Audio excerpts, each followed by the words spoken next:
I had a guest actually come on this podcast before Jimmy Carr. Jimmy Carr was on 2 weeks ago, and we had a great conversation about happiness and the nature of happiness. And the guest before Jimmy Carr wrote in my diary, which is a tradition we have now where all the guests that come on write a question for the next guest. So there is a question in there for you. But the guest wrote a question which changed his life, which is, are you happy? And from reading your work and understanding your position on happiness and it not being the thing to aim for, which really struck me because I thought, I thought life was the North Star of our lives was to try and be happy. Mm-hmm. I guess my question is, I was going to ask you that question. Aim to be good and pray for happiness. So the question I was going to, is pretty much that is, what is a better question for me to ask you if I'm checking in on you? Because we asked that question with good intentions. Mm-hmm. Are you happy? What's a better question for me to ask Jordan Peterson? How are you doing? How are you doing? How are you doing? Brilliantly and terribly. That's, when you listen to a profound piece of music, one that sort of spans the whole emotional experience, it's not happy. Happy is elevator music, and probably you just shouldn't listen to that at all, right? And you think, why? Well, it's harmless, it's treacly, it's sweet, it's simple, it lacks depth, it's shallow, that's a problem. It doesn't have that deep sense of awe and horror, I would say, that is characteristic of the best of all music. You listen to some simple music, so-called. Hank Williams is a good example. The blues cowboy from the 50s who died of alcoholism when he was 27 and whose voice sounds like an 80-year-old man.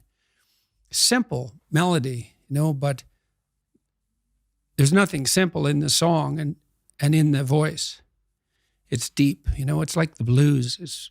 It's like black blues in the States from the 20s, and this was certainly influenced by that tradition.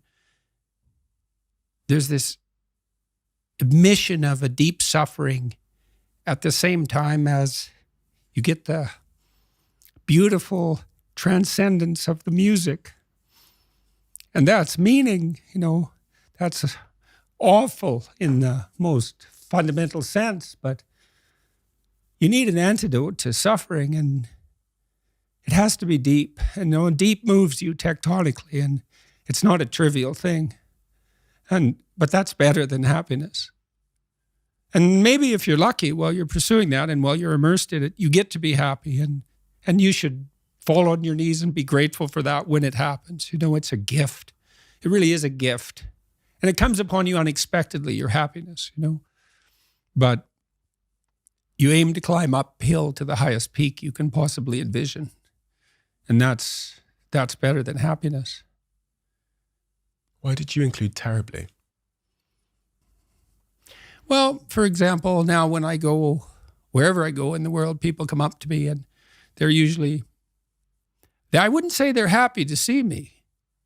They're often in tears, and they often have a pretty rough story to relate. They were suicidal or nihilistic or homicidal or trapped, desperate, and they tell me that real fast.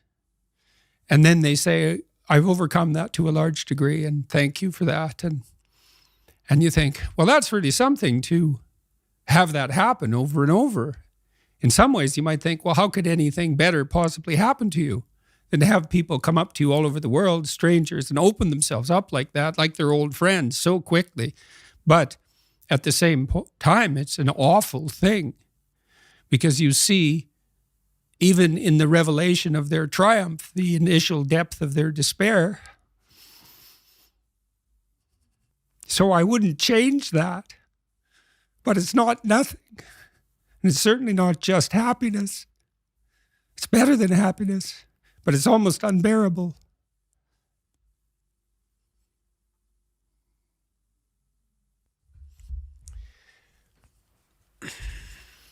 God, tears again. It's been quite 2 weeks in the UK. It's been amazing. It's been amazing. Such a great country, this country.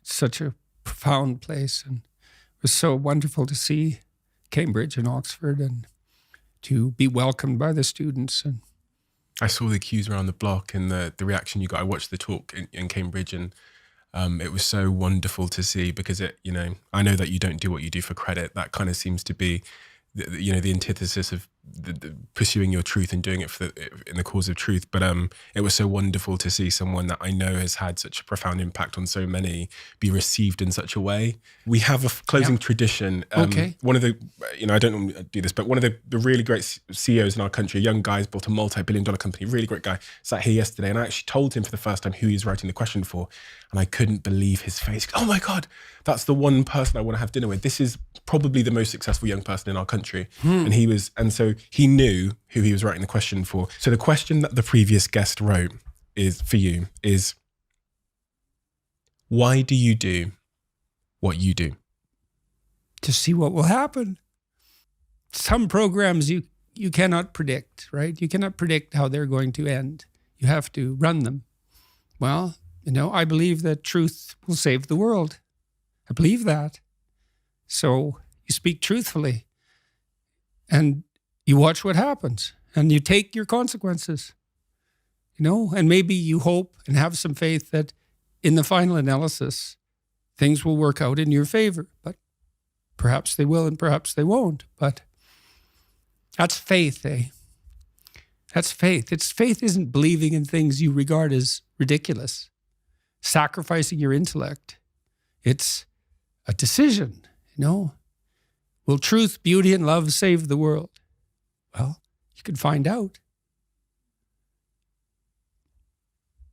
Thank you doesn't seem to quite cut it for the impact you've had even on me, and also for giving me your time. I know you understand the tremendous value of time. I've seen it so much in your work. So I'm going to say thank you, but I'm also going to make a commitment to do something which I think is more important, which is just to be truthful. And I think with the platform I have and the years I have ahead of me, maybe that's the greatest good that I can do to the world. So because you've come here, that's a pledge and a commitment I want to make to you as my highest form of thanks that I can give in a karmic way. Hopefully that will make the world a better place for everybody. Well, at least it will help ensure that you won't make the world a worse place. Thank you so much. Thank you. For everything. Thank you. Much appreciated. A huge honor. Thank you so much.